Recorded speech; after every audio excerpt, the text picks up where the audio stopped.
Hearties. Welcome to the Hearties Hotline. This is Cammie, the Hooked Heartie, welcoming you to the Season 9, Episode 12 recap, Part 2. So this is Part 2 of the finale, Rockabye Baby. If you missed Part 1, then go and watch that because you don't want to miss a thing, and we want to keep you up to speed. So hopefully you've seen Part 1 and enjoy Part 2 tonight. Thanks for being here.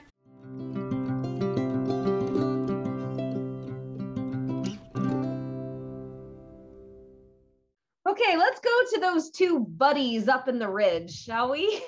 First of all, isn't that a beautiful view? Oh my gosh, I God. had a heart attack. Man, so last week we're all like, how come Lucas runs off all the time? I would run off too if I had a place like that. Go clear my head and just look out at that view all the time. Yeah, but the opening, his tent opening was facing west, and so he was probably freezing all night. So first, the man knows how to chop wood, though. We know that now. Well, he doesn't do it very quickly, but yes, Hearties, Lucas can chop wood. I can just see John Tinker sitting at his computer going, oh gosh, how many Hearties have I seen saying, let us see Lucas chop wood, let us see. Okay, this is how I can fit it in. Finally, in the season finale. Yeah. So first we start off with Elizabeth soothing Gustav's feelings. There you go. There's another one. But it's not a relationship that needs help. But I do want to say, though, I was impressed that Gustav went to her when he was concerned, and they showed a familiarity with each other that shows that there must be more of a familial relationship between the cousins than we see on camera most of the time. Correct. For him to feel that comfortable with Elizabeth and going to her home at night and being very friendly. I mean, it was a very friendly interaction. It was not. Oh yeah, it wasn't stiff at all. It wasn't stiff. And most of their interactions have been very formal, and I really enjoyed that. I enjoyed seeing that because that is, other than Lucas's mom, who hasn't been here this season, that's the only other piece of like Lucas's family that we have. So that was really nice to see. And I liked just how they both seemed to feel very comfortable with each other. Yeah. But my favorite part was his surprise. Okay, here comes the French accent. Are you ready? Okay, I'm ready. Here we go. Zamanti. He would do that? But you are talking about Nathan, the man who had a 1.5 year battle with my cousin for your hand in marriage, right? But yes, Nathan packs up to go find Lucas, even though he's giving Elizabeth a hard time about Lucas having cold feet because he all of a sudden ran for the hills. That's not possible because Lucas hasn't proposed. Exactly. I'm like, oh, Nathan, you are so mean. I love that he said he was teasing her. He dug in really hard, and then he's like, I'm teasing you. And then he dug in really hard again. But thank you for being there for me. Always. And I'm not getting mushy because I know they are not a romantic couple, but nobody can deny that was a moment. It was a lovely moment.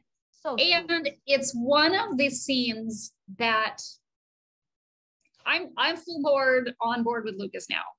I mean, they've written this season in a lovely way, I think, to show the forward movement of the plot, and I'm good.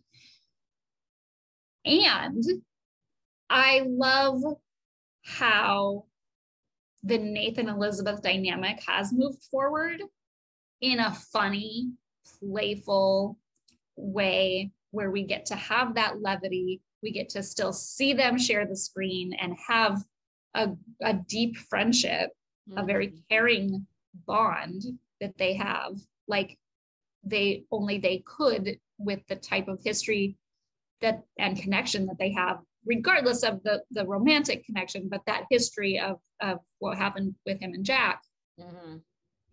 I love in that way the decision for her to be with Lucas that allows that relationship with Nathan to continue in that way. I think is kind of a little brilliant in that, because if she'd gone with Nathan, I don't see how there would be much of a fun relationship with Lucas. And I don't see, like, right. I feel like this opened up, it really did open up all these other pathways that I didn't see and that I wasn't aware could exist. And I think it's been explored very nicely. Yeah. It reminds me of one of my own friendships. I've had a friend for over 20 years now. His name is Carl.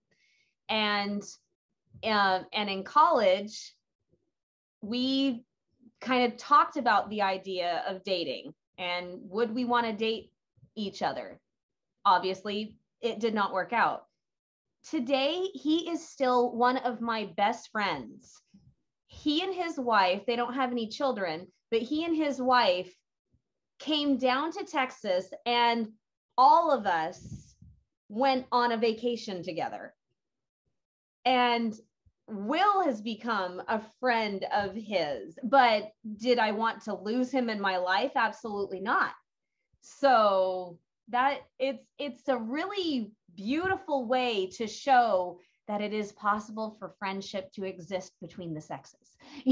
And I think sometimes people can have that, I don't want to use the word attraction. I don't know what the right word is. They can be drawn to somebody. They can be drawn to each other. Yeah. And I think to me, that almost explains even more what was going down in season 6, 7, and 8. Is that she felt drawn to him. They have a connection. They are bonded by a lot of factors and they get along really well and they have a good friendship. And I think that probably threw her off, in addition to all of the other stuff that we've analyzed and discussed and that they've said on the show. But I think that's, it becomes even more clear to me when I see that scenes like this, where it's like, well, you have this amazing bond with this person. Of course you were confused over what that meant and what you should do. So I just feel like, especially this episode, but many things that happened over the season, this episode even cemented even more for me the direction that they've gone and are going, and where all the different characters, all their paths can go. And I'm loving the friendship between Elizabeth and Nathan. And I think it's really sweet. And then jumping ahead to that other scene with Nathan and Elizabeth, he tells her that Lucas will be back tonight. He's fine. And then you could do a lot worse than marrying Bouchard. And then what does he say? Well, he can't be serious. No. Like he can't. It's too hard for him. He was in that one sentence. Well, but that's what I'm saying. He for him, like his character is uncomfortable with silence and with emotion. And he has to follow that up with a joke so that it isn't uncomfortable. I see that as being like, that's his defense mechanism. And so he says the nice thing and then he says, try not to lose him like you lost me. And I don't know if you saw my tweet. I immediately envisioned Lucas dressed as Where's Waldo.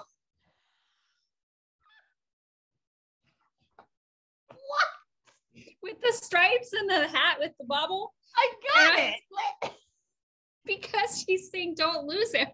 I was like, I don't know why, but that just immediately went into my brain. We're moving past that. And she goes up to hug him and better be careful. People will start talking. Which is true. If Florence had seen that. Oh, woo! But if either one of Flomo had seen it, it would have been all over town. You know? All right. So now let's go to the actual scene of the buddies on the ridge. Now, number one, Nathan fibbed. I'm not going to say he lied, but he fibbed because he said, "Did Elizabeth send you?" He said, "No." It was because Gustav asked her, but she did send him. Yeah. It almost would have been downplaying it. I think he was just downplaying it and didn't want to get into it. Yeah. It almost would have been funny if he was like, "No, Gustav did." I would have liked that. But I think it kind of comes down to what Nathan said later, is that even though they suggested he go check on him, Nathan went not as a Mountie. He was not in uniform. Nope. He went as a friend of Elizabeth's, but he also went because he felt the need to apologize. Mm-hmm. And he felt the need to connect with him and make sure that he was okay, because on some level he felt like he had contributed to how Lucas was feeling uncertain right now. Mm-hmm. His inability to see the gray areas, his inability to, look past the black and white of everything, contributed to Lucas going through some really traumatic experiences recently. And I'm sure on some level, Nathan's like, "Oh boy, I may have made this worse." That was me. And if I cause Lucas to legitimately be running away or having a big crisis of who he is, and that then contributes to Elizabeth being unhappy, then that's right. My fault.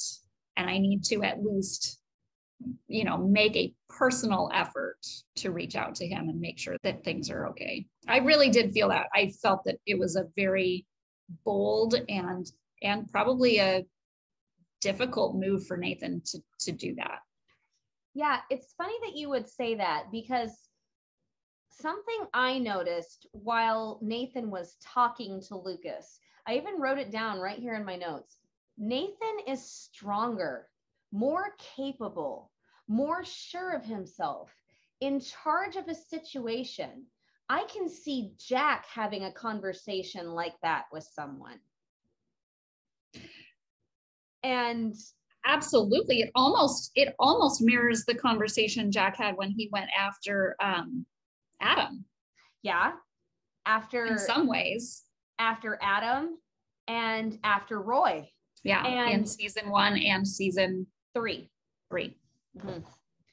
But that's something I really loved, because I remember when I interviewed Kevin on the Hallmarkies podcast, I said, this is a really interesting juxtaposition, because we see the mild-mannered Mountie in Hope Valley completely tongue-tied and almost not even being able to function around Elizabeth. And then you go to Brookfield and you've got Captain Constable, handling the situation like a boss.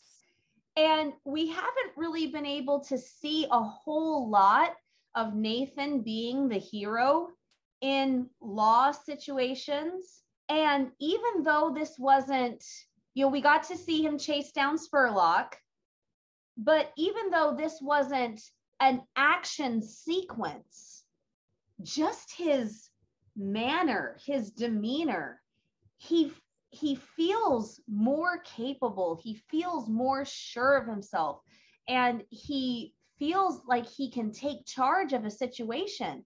And he reminded me a lot of Jack in that. Yeah. I think we brought this up before, but I think that is partially the romantic uncertainty, obviously, because you're dealing with a lot of emotions when he was going through that. Yeah. But it was tied to a Mountie issue. Mm-hmm.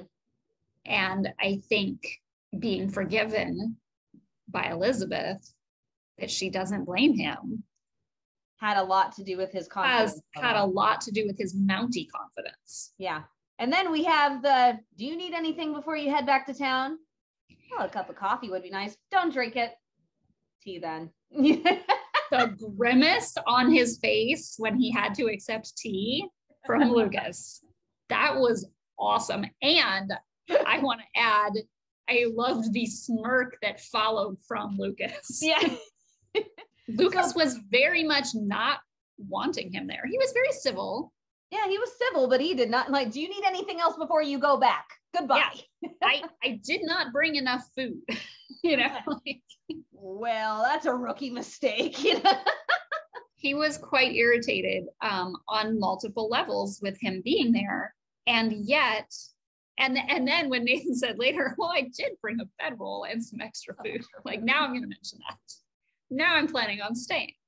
So the book really fast. Yeah. Do you think that was a printed book, or do you think that was a journal and Lucas was quoting Henry David Thoreau in the journal? You know, I did kind of wonder that as well. And I have a hard time believing that Nathan would have picked up the man's journal and started reading out loud out of it. Yeah. Even though that makes more sense, because why would you just randomly pick that up and go to the exact right spot of a book? There was a bookmark. There was a bookmark there. Yeah. Yeah, it had to have been a book. I don't think even Nathan would be that nosy. Intrusive. So what were you going to say before the book?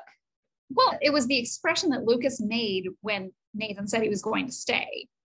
And Lucas was kind of like, And that was all he said was, But in that moment, I got the impression that he was mildly annoyed, but happy that he was staying.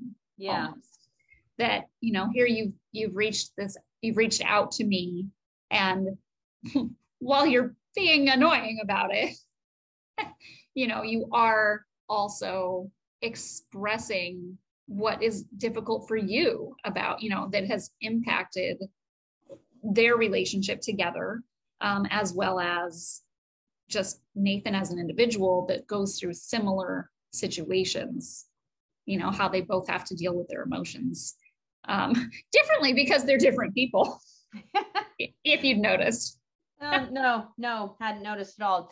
So I do have to say really quickly about the quote. So what we hear is, I went into the woods because I wished to learn what it had to teach. So Will just happened to be sitting next to me and he looked up the quote. And so here's the full thing. Ooh. I went to the woods because I wished to live deliberately, to front only the essential facts of life and see if I could not learn what it had to teach, and not, when I came to die, discover that I had not lived. Well, that does make it seem like he would have written the abridged version. That could be it. But what I was thinking is, there's only so much screen time, so they probably abridged it. Totally. But with the full quote in mind, Lucas had to do some thinking. So he goes out to a beautiful spot. Yes. And then according to the abridged version, he's seeing what the woods had to teach him, but also, and not, when I came to die, discover that I had not lived. He probably wants to see all sides of life. And he doesn't want to, Will said, I don't see Lucas as running to the hills when he needs to think. I see him as going to the next town and buying a business.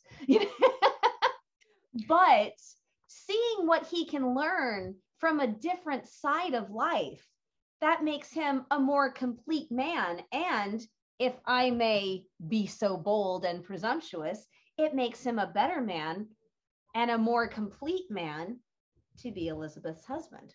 And I think it just solidifies everything that's happened with the character of Lucas over the last 3 years, because he was a big fancy businessman. He was a big man about town with the high society background, and he walks like he has deep pockets, and the worldly experiences, grand experiences, as we've discussed. And he has been on a journey and learning about the smaller things in life and about different ways of living, and that living in a small town where people know your name and where people can all come together as a community, and he can, you know, collect rocks with little Jack, build a tree house. Maybe. That might be the biggest cliffhanger. right there. Is the tree house gonna happen? Will it support weight of any kind? Any kind. But you know, I mean, that really has been Lucas's journey, is becoming the man that apparently he's always wanted to be. He's always wanted to live in a small town. He's always wanted to have these smaller closer relationships with have a community, you know, but also convincing Elizabeth of that, also showing her that this is what I want. This is not holding me back. This is my goal. My goal wasn't to be bigger. My goal was to be more meaningful.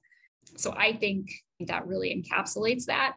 I agree with the one comment Nathan said about, and I like how he referenced, it was almost exactly this time last year. Yes, it was, because it was the season finale. Imagine that. Weird. So I liked that reference, that yes, in that way it was similar, that he had to get some space, but they also turned around. They also brought a lot of attention to how this was different. This was not, I got to get out of here. This was, I need to think. I need some peace and quiet with my thoughts to really be purposeful. And there was no intention of staying gone, and there was no intention of running away. It was simply, I need a day or two to collect my thoughts. And that seems perfectly reasonable. And might I add that I was super impressed with Elizabeth being totally fine with that and really not being worried. And not even, I don't know that I'm impressed by not reading the letter. Yeah. I would read the letter. I in no way, shape, or form would have left that sealed for more than 10 seconds. Yeah. After receiving it. Not in a place of worry, but like, somebody's written a letter to me.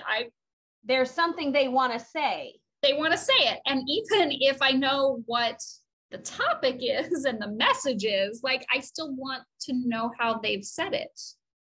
Yeah. Like, I'm just a very inquisitive person that way. No, I'm with you. And even, like you said, even if she knew, and even if I knew, I would still want to read it, because number one, it's something from him. Right. It's going to be sweet and romantic, and you can just think, oh. And, just what does he want me to know? Yeah, right. I know what he's thinking, but what does he want me to know? And when Lucas says, next time I'll save the stationery, I'm hoping that means that he'll just talk to her. Right. They're learning more about each other. That's why I thought that this relationship got mended in a way. It's a new level of understanding of each other. Yes. So, well, we're there. I guess we better go there.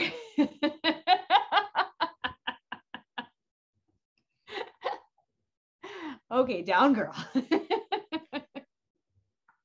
With the fire, do you think, even watching it a second time, no one had seen Lucas, but the assumption was that he was still gone?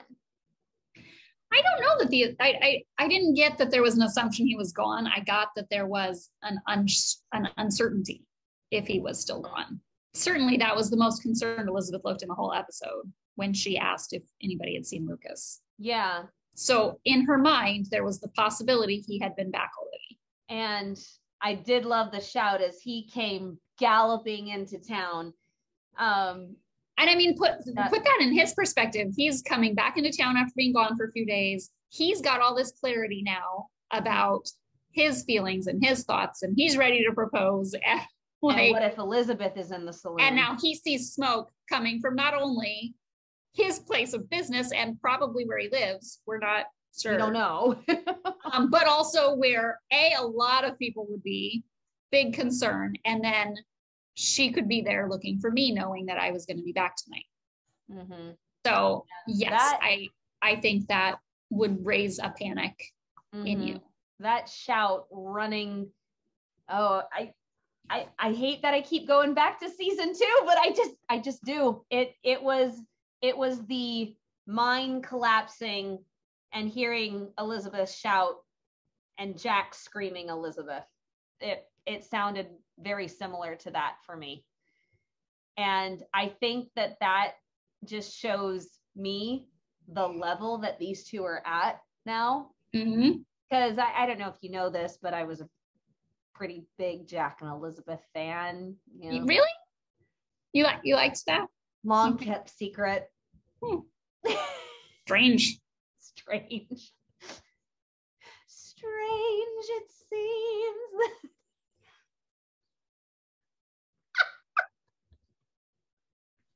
That's twice in one episode. It's a finale. You got to go big.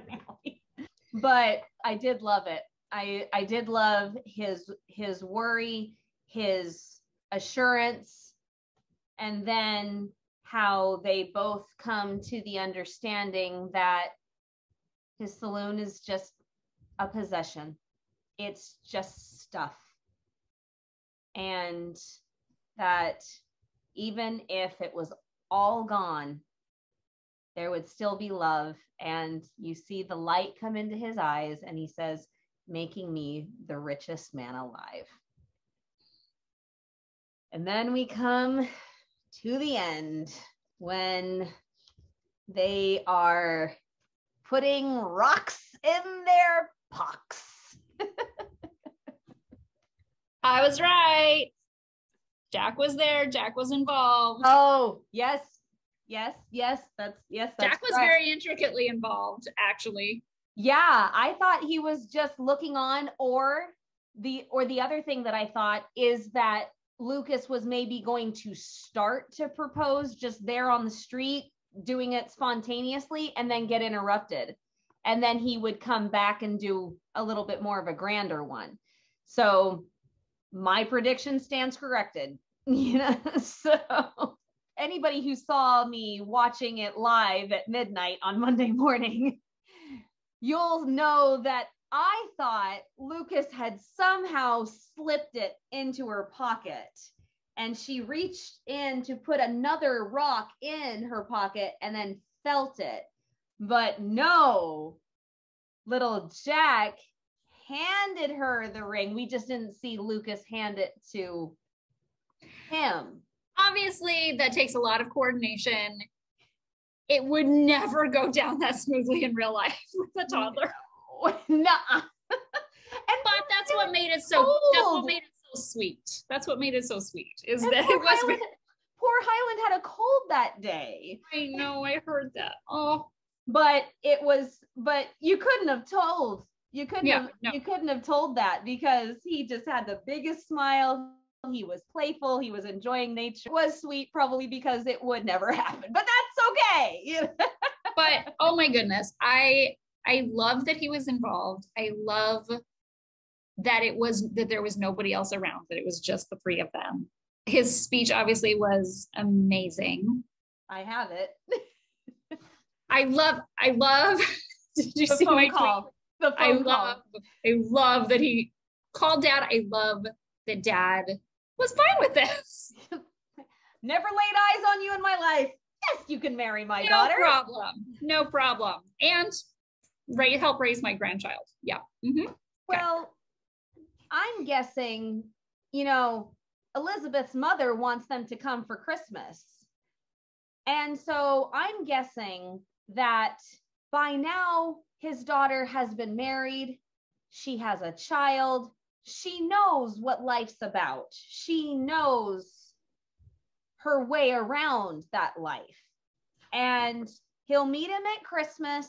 But for now, I think he knows that Well, she doesn't want to be alone. She knows her own mind and heart.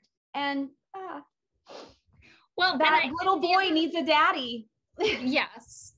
I also think you got, I believe, correct me if I'm wrong, didn't her sister Viola like move to London? Yes. With her husband and child, at least one child. Well, she had the baby in London. She had the baby in London. Yeah. So, I mean, there's got to be this that's difficult as parents to have your children move away, especially back then, move that far. You're not seeing people very often. And then, Elizabeth's in Hope Valley. It's a little ways away. Mm-hmm. They don't see each other frequently, but they do see each other. And so there's that aspect of it, right? Your kids are older, they're moved away, they're doing their own thing. And you've got to trust that. But also there's, he finally came to Hope Valley for the wedding in season 5 and got to see how she lives there. And he got right down in there with them when they were fixing up the church. And he did. He got to see what that town is all about. He got to see how she's not out there on her own roughing it, right? She's in a place with this huge community around her that supports her and does things for her out of the goodness of their own heart for no reason other than to be kind to their friend. You remember when he said, "This must be costing you a great deal." Actually, right? No. These are just our friends. This is our town. This is what we do. And so I think knowing that probably as a parent puts a lot more, or releases a lot of that worry, because your daughter didn't move away to this place where she's all by herself. Yeah. She's in a supportive place with a lot of people that are looking out for her. And so to know that on one level is going to be reassuring. And then also everything you just said, she's grown up. She knows how to take care of herself. She knows how to, read people and be smart about who she's letting in her life. Yeah. All right. You ready? I'm ready. Elizabeth, I've never been more sure that you're all that matters. You remember at the end of season 8, you're all that matters. Now he's never been more sure that she's all that matters. And I know that you're the one I will love forever. I could never desire anything greater than to be the one that you love forever in return.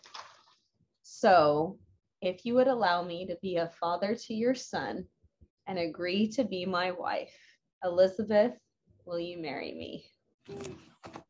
And if you missed the Entertainment Tonight interview that was released afterwards, we were talking about this earlier on the phone, but Chris said, "That's a twirl moment." And so he added in the twirl, and I just went, "That is so me. That's a twirl moment." I'm always looking for twirl. I was in Chris's wheelhouse right there. Right. Yeah. And then little Jack saying, "Did we do it, buddy? We sure did. Yay!"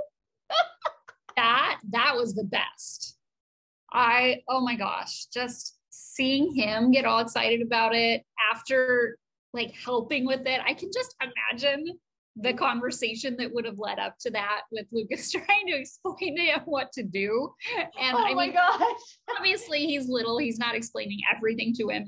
But how did he get him alone?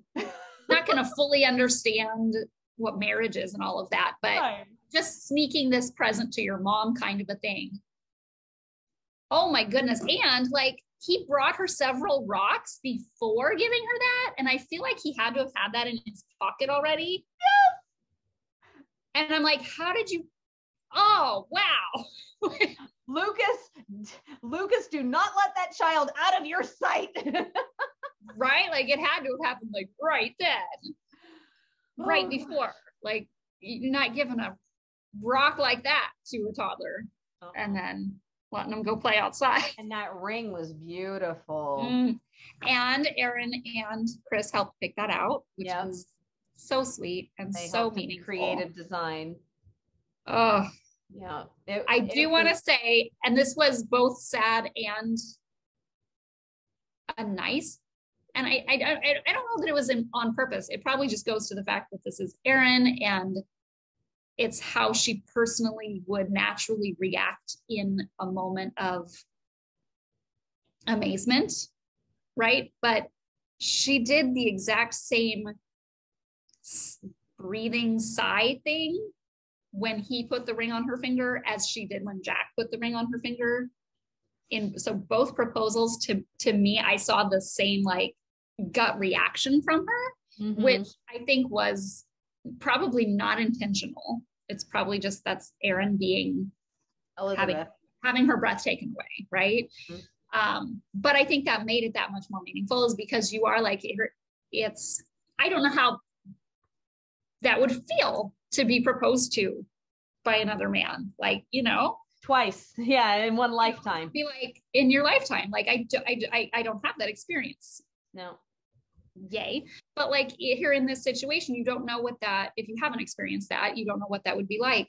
And so you want both situations to stand on their own 2 feet separately and both be really wonderful and really romantic, but in different ways. You don't really want to be reminded of the other situation, but at the same time, like you're going to feel the same in some ways as that person, but you're also going to feel very differently because you're in a very different place in your life.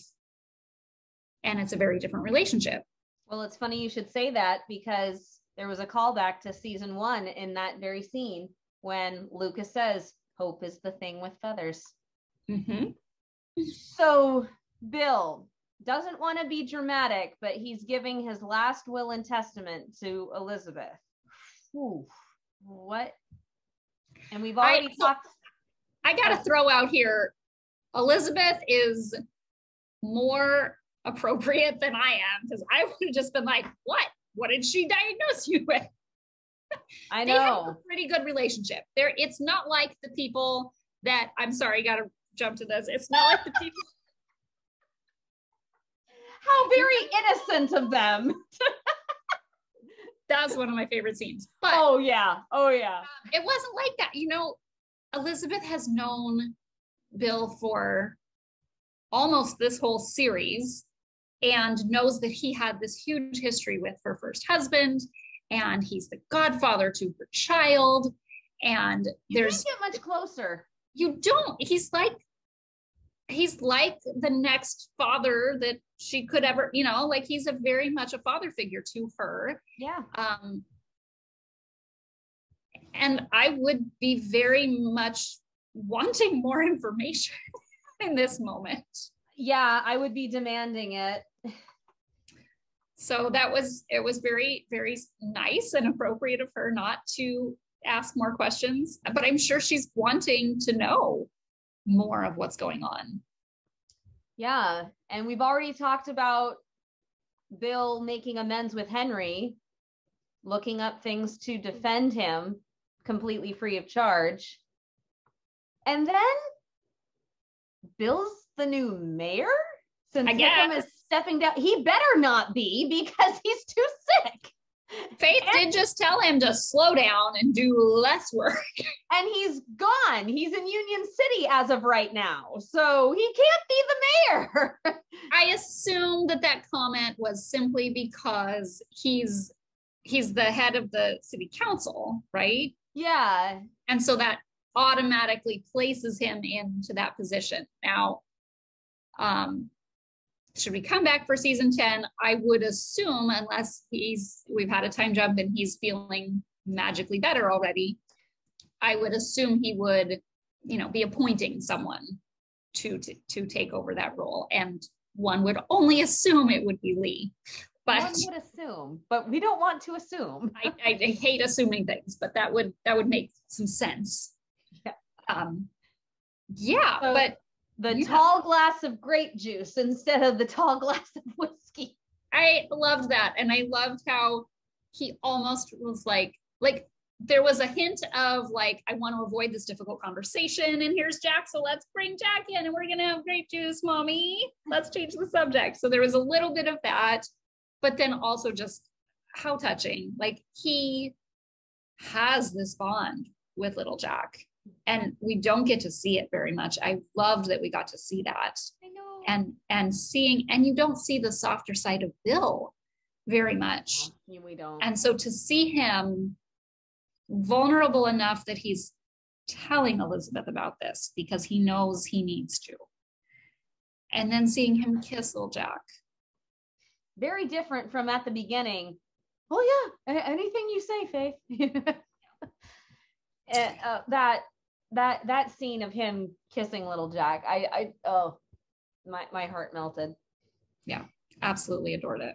Speaking and of then kissing, Molly is there to give him a ride, which makes me think he's on many levels trying to, I don't want to say get his life in order, but he's rethinking. He's trying to turn things around. He's rethinking how he's living his life and what he is allowing time for.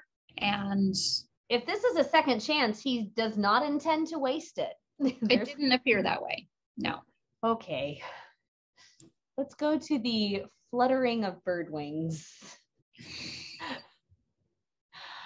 I personally did not start feeling my babies move that early, and I definitely was not that little when I felt it. But you weren't wearing a corset. I also was not wearing a corset. Very true. Very true.